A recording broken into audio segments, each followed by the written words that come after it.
की कोशिश तो नहीं की है. It's a naturally flowing story और जो कि I would say at the outset एक हॉरर फिल्म ही है और अनइंटेंशनली ऑफ कोर्स जैसे कि आपने कहा जेन्युइन फेयर तो होता ही है, लेकिन जब जेन्युइन फेयर होता है तो लोग ऊट पटांग सी चीज़ें, ऊट पटांग से रिएक्शन और ऊट पटांग सी हरकतें करते हैं, जिससे कॉमेडी भी होता है. जो मतलब उनकी चाह थी, जो उनका प्रयत्न था, उसके विपरीत अतरंगी चीज़ें होने लगती है.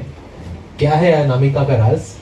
क्या है ये बंदा जो विच डॉक्टर बन के आया, या फिर यही कोई डरावनी चीज़ तो नहीं है? ये सारे सवाल मतलब डर, भय और हास्यपूर्वक सीन्स के साथ आपके नज़दीकी सिनेमा घर में आ रही है कुछ ही दिनों में, कब कभी. इतने दिनों बाद बॉलीवुड में वापसी कैसे देख रहे हैं? अच्छा लग रहा है. वैसे तो मतलब पिछले कुछ सालों में ओटीटी पर काफ़ी कुछ किया है.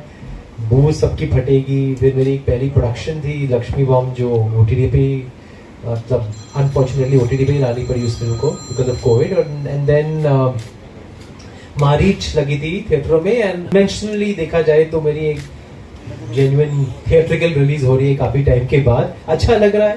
बट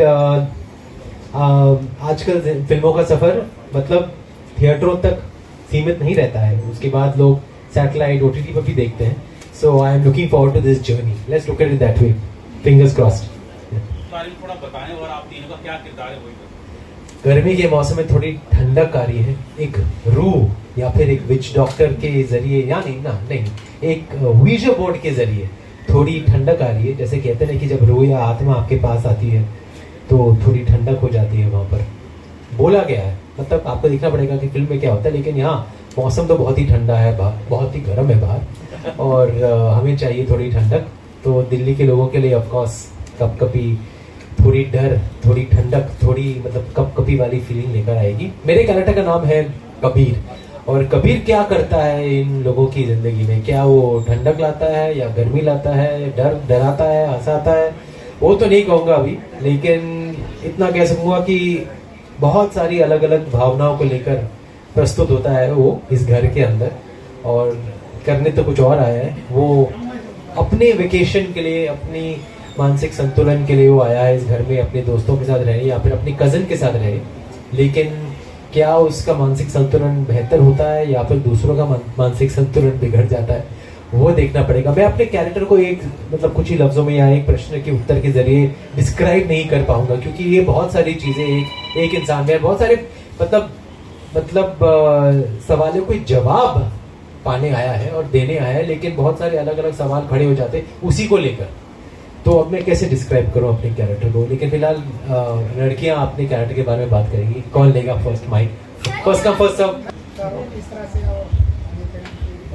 जी नमस्ते सभी को. थैंक यू सो मच, आप यहाँ आए हैं हमसे मिलने के लिए, हमारी पिक्चर की चर्चा करने के लिए.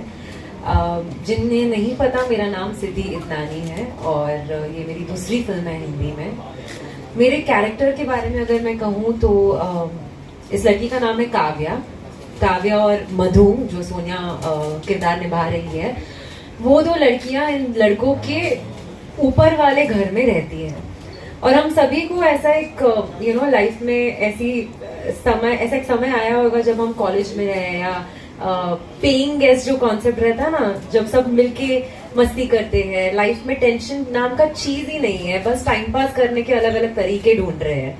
तो बस उसी तरीके से काव्या इन सारे लड़कों के साथ घुल मिल जाती है और एक दिन हर तरीके का टाइम पास करने के बाद उन्हें ये नया कुछ मिलता है मार्केट में, जो है ouija बोर्ड, जिससे कहा गया है कि भूत या आत्मा शायद आ सके, जिसका किसी को भी भरोसा नहीं है. बट कुछ नया हो जाए, कुछ अतरंगी हो जाए. इस मामले में हमने ये खेलना शुरू किया और उसके बाद इतनी सारी अतरंगी चीजें होने लगती है और वो सभी आपको पिक्चर देखने के बाद पता चलेगा. मेरा नाम सोनिया राठी है, जिसको नहीं पता. मुझे इतनी हिंदी नहीं आती. मानसिक संतुलन क्या है? संतुलन, हाँ, हरियाणवी थोड़ी बहुत आती है. पर मेरे किरदार का नाम मधु है. जैसे सिद्धि ने बोला, मधु और काव्या एक साथ रहते हैं और वो इन लड़कों के नेबर्स हैं, बेसिकली ऊपर रहते हैं. मेरा मधु थोड़ी सीधी सादी दिखती है पर है नहीं, या आपको पता चलेगा एक्चुअली 23rd को अगर है सीधी सादी। पर बड़ा मज़ा आया प्ले कर, बहुत कुछ नया सीखने को मिला, नया करने को मिला, तो I hope you guys enjoy it. Sonia, एक सवाल मेरा कि हाँ जी। आप इससे पहले रोमांटिक मूवीज के लिए जाने जाते जी। हैं, या now switching to horror comedy genre, so कैसा एक्सपीरियंस रहा, क्या अनुभव रहा, कैसा लगा आपको काम करके हॉरर कॉमेडी जॉनरा में? मुझे काफ़ी अच्छा लगा, जैसे मैंने कहा कुछ नया ट्राई करने को मिला। एक फिल्टर होता है ना एक्टर्स और एक्ट्रेसेस का, कैमरा के सामने के अच्छा दिखना है या लाइंस ऐसे बोलनी है, या वो सारा हट गया इस फिल्म में, और संगीत सर ने बहुत मदद करी उसके बारे में। And you know I could be free, I just did anything, चिल्ला रही हूँ, रो रही हूँ, जो भी कर रही हूँ, बट मजे कर रही हूँ, and I didn't hold back. तो सर ये रीमेक मेरे तो ट्रू इवेंट्स नहीं है, किसके हैं ये आपको डायरेक्टर प्रोड्यूसर से पूछना पड़ेगा, सॉरी। लेकिन true events in the sense कि लोगों ने किया है ये सारी चीज़ें जिनकी जानकारी मुझे तो नहीं है। मैंने तो मस्ती में की थी बचपन में, और ज़्यादा उंगली करने की कोशिश नहीं करना चाहता मैं फिलहाल फ्यूचर में भी, क्योंकि ये सारी चीज़ें आई थिंक फिल्मों तक सीमित रहे तो बेहतर ही होगा। उसके अलावा I mean why disturb the other world और द अननोन, जिसके बारे में हमें इतना ज्ञान नहीं है। जिनको है ज्ञान, जिनको नॉलेज है, वो करना चाहे तो वो सावधानी रखते हुए कर सकते हैं। लेकिन उसके अलावा मैं डरता तो नहीं हूँ, लेकिन I am inquisitive and I am curious. वहाँ तक क्यूरियस हूँ जहाँ तक मतलब हॉरर फिल्में देख के आदमी एंटरटेन हो सके, या फिर कहानियाँ सुन के आदमी मतलब मज़े ले सके। लेकिन एक्चुअली मतलब ट्राई करके एक्सपेरिमेंट करने की कोशिश मैं नहीं करना चाहता। आई वुड से हम शांत रहे और वो जहाँ भी हो वो भी शांति रहे।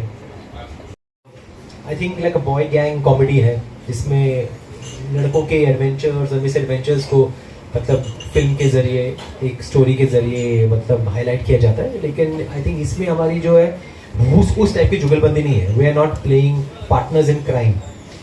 हालांकि मैं भी इस घर में आके रहता हूँ इन सबके साथ, लेकिन मैं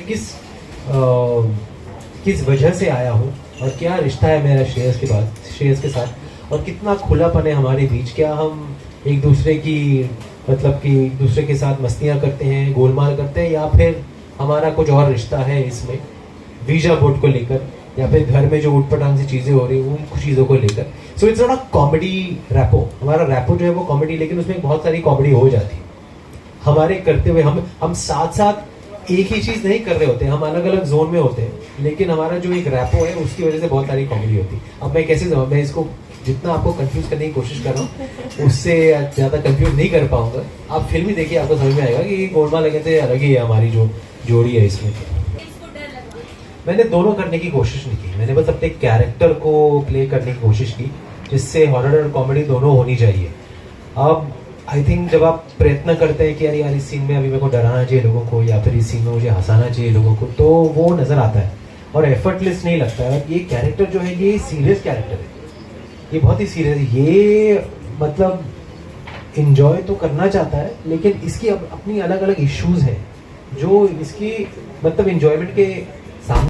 जब हम काम नहीं करते थे तो उस टाइम वर्ल्ड कप चल रहा था, एंड सारे मैचेस हम लोग कभी कभी कैचअप करते थे इन बिटवीन शॉट्स, और रात भर हमारी शूटिंग होती थी कभी कभी। सो जब ज़्यादा लोग होते हैं बॉयज़ एंड गर्ल्स मिलकर, तो गेम्स खेला जाता था, गेम्स खेली जाती थी, थोड़ी बहुत हम लोग स्नैक्स खा लेते थे, बाकी समय मतलब बातें करते थे। Those were the best experiences, you know, between ऐसा कोई मतलब वो डिपेंड कि कितनी वाइड जाती है ये फिल्म। यू नो बहुत सारे लोगों को देखनी चाहिए, या तो थिएटर में, OTT में, सैटेलाइट। देखिए आपको कैसी लगी Malayalam film? Yes, before signing this film, I did watch Romancham, लेकिन प्रेजेंटेशन में उस फिल्म का इस फिल्म से इतना कुछ लेना देना है नहीं। संदीप जी की जो मतलब स्टाइल है वो अलग ही है, और हमने इसे as a Hindi film pan Indian audience के लिए बनाई है। And Romancham was a lovely film and this has its own good qualities, and there are two very beautiful, promising, talented young girls who are playing an equal part to the boys in this version, and और पीछे हो जाओ, और पीछे हो जाओ, और पीछे हो जाओ। थोड़ा थोड़ा पीछे हो जाओ। ये जाओ तो आएंगे, चेयर पर रख सकते हो आप। अरे माइक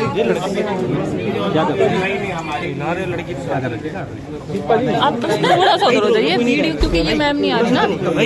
पीछे हो रहा थोड़ा सा।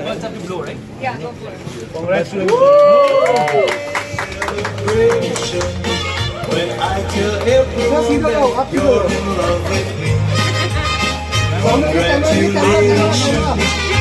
and jubilation. I want the world to know I'm happy.